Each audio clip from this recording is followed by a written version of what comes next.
নমস্কার, সবাই কেমন আছেন? আশা করি সবাই ভালো আছেন। আমরাও ভালো আছি। পিএল লাইফস্টাইলে আবার একটি নতুন ভিডিও নিয়ে হাজির হয়ে গেছি আপনাদের সামনে। পুরো ভিডিওটা দেখবেন, আশা করি তোমাদের সবার ভালো লাগবে। এটা হচ্ছে আমার বাড়ি মানে আমার দেশের বাড়ি, এটা আমার শ্বশুর বাড়ি। আমরা তো এখন থাকি কাজের সূত্রে, তো কলকাতাতে থাকি, কিন্তু এটা হচ্ছে আমাদের গ্রামের বাড়ি। আমরা গ্রামের বাড়িতে গিয়েছিলাম ভোট দেওয়ার জন্য, যেতে হয়েছিল গ্রামের বাড়িতে। বাড়িতে গিয়ে রাত্রিবেলায় দেখো কী অবস্থা, মানে রাত্রিবেলা গেছি ভোট দিতে, মানে রাত্রিবেলা গেছি, সকালে তো পৌঁছাতে পারবো না, সেজন্য রাত্রিবেলা গেছি।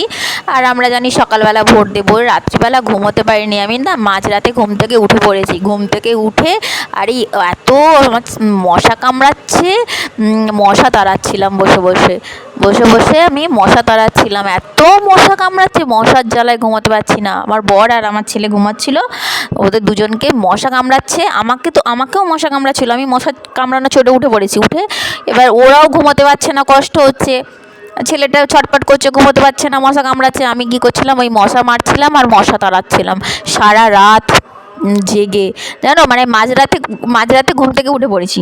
উঠে তারপরে এই করছিলাম। এটা যদিও আমার রুম নয়, হ্যাঁ এইটা আমার রুম, ঠিক আছে। তারপরে আমি এবার এলাম আমার রুমে, একটু এলাম, মানে যে ঘরে শুয়েছিলাম আমরা সেটা একটা অন্য রুমে শুয়েছিলাম, আর এটা হচ্ছে আমার রুম। আমার রুমটার কি অবস্থা, জাস্ট বাপ রে বাপ, সমস্ত কিছু লন্ডভন্ড হয়ে ধুলো ধালা পড়ে মানে একাকার হয়ে আছে একদম চারিদিক একদম, মানে আর এখানটা আমি দেখছিলাম আমার ঠাকুরগুলো রাখি, ওখানটায় মানে ঠাকুরগুলো রাখতাম, পুজো করতাম, সব স্মৃতিগুলো মনে পড়ছে আমার। থাকতাম এই ঘরটায়, এই জিনিসটা কেমন করে ব্যবহার করতাম, কেমন করে গোছাতাম, কি করতাম, সমস্ত কিছু, সমস্ত স্মৃতি মনে পড়ছে।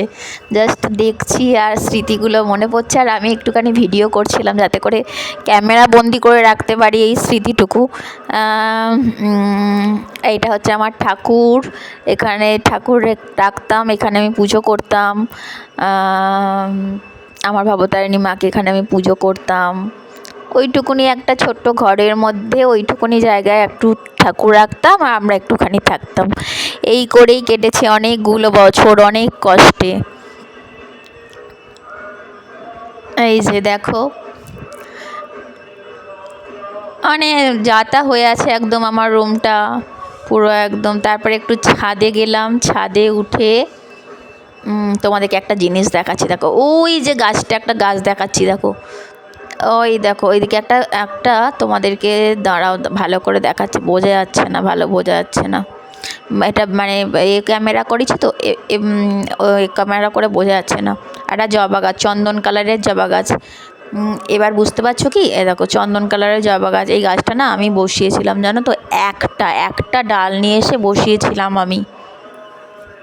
অনেক বছর আগে একটা ডাল নিয়ে এসে বসিয়েছিলাম, গাছটা এখন পুরো একবারে বট গাছ হয়ে গেছে, ঝামড়ি ঝুমড়ি হয়ে বিশাল আকার, আর বিশাল ফুল হয়, প্রচুর ফুল হয়।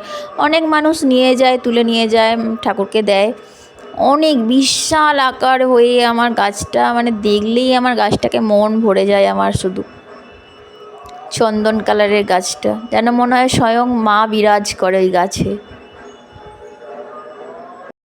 তারপরে একটু আমি ছাদে দাঁড়িয়েছিলাম, বেশিরভাগ সময় আমি ছাদে থাকতাম।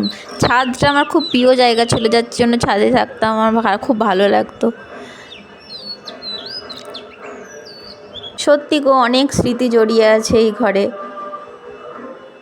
মানে এটা আমার রুম না, আমার রুম তার একটা অন্য দেখালাম, সেই ঘরটা আর কি, এই রুমে শুয়েছিলাম। ওকে, সবাই ভালো থেকো, টাটা, বাই বাই।